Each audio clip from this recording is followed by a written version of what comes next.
by MoeMaKa on May 13th, 2025. Another airstrike in Depayin kills dozens, including many schoolchildren.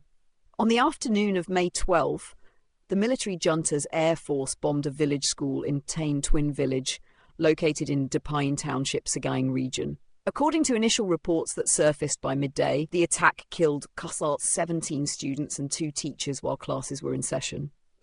Images circulated on social media showed the school's collapsed tin roof, bloodied children's slippers, and school bags left behind, evoking widespread anger and sorrow across Facebook and other platforms.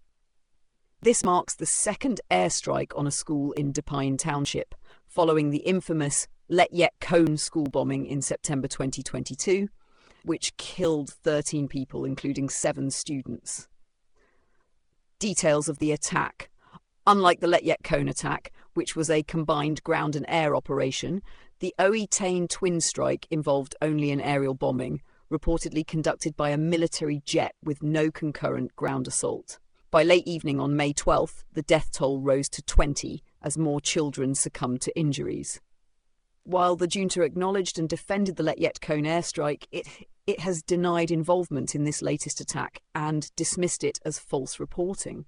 However, in Oe Htein, they had even transported the wounded and dead to Yew Hospital under military escort.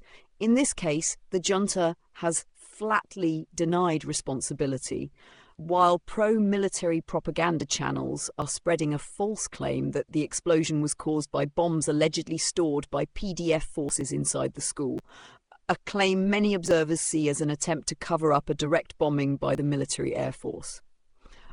Context: Depayin and Sagaing's control structure. Depayin Township, like many rural areas in Sagaing Region, is governed by resistance forces under the National Unity Government, NUG, with systems of People's Defence Forces, PDFs, local administration and community safety, known collectively as the 3 pillars.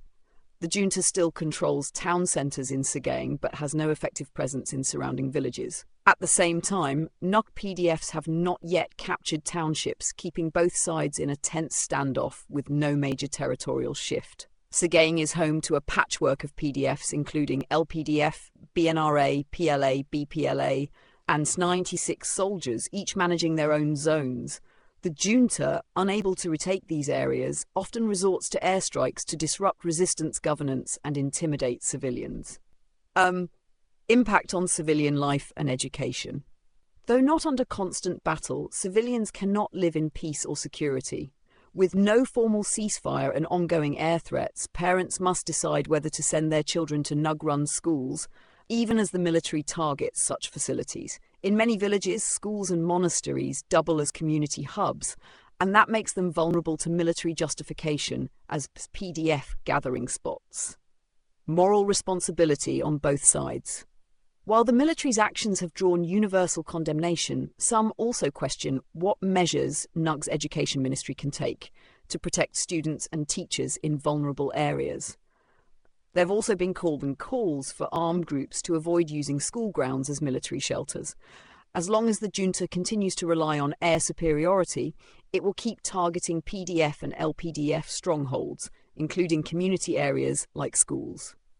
Parallels with Gaza and global trends.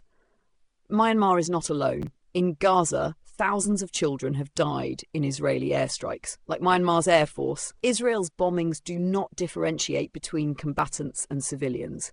While Gaza's situation receives global headlines, Myanmar's daily bombings rarely appear in international news, unless mass killings like the Paziji massacre occur. Weapons and allies. Who supplies Myanmar with the weapons that make these attacks possible?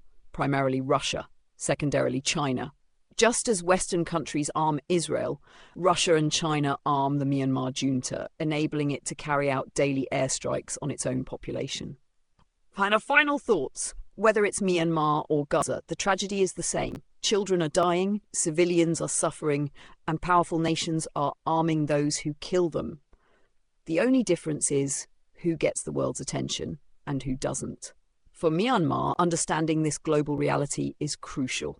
The world may never stand up for us, so we must be prepared to stand up for ourselves.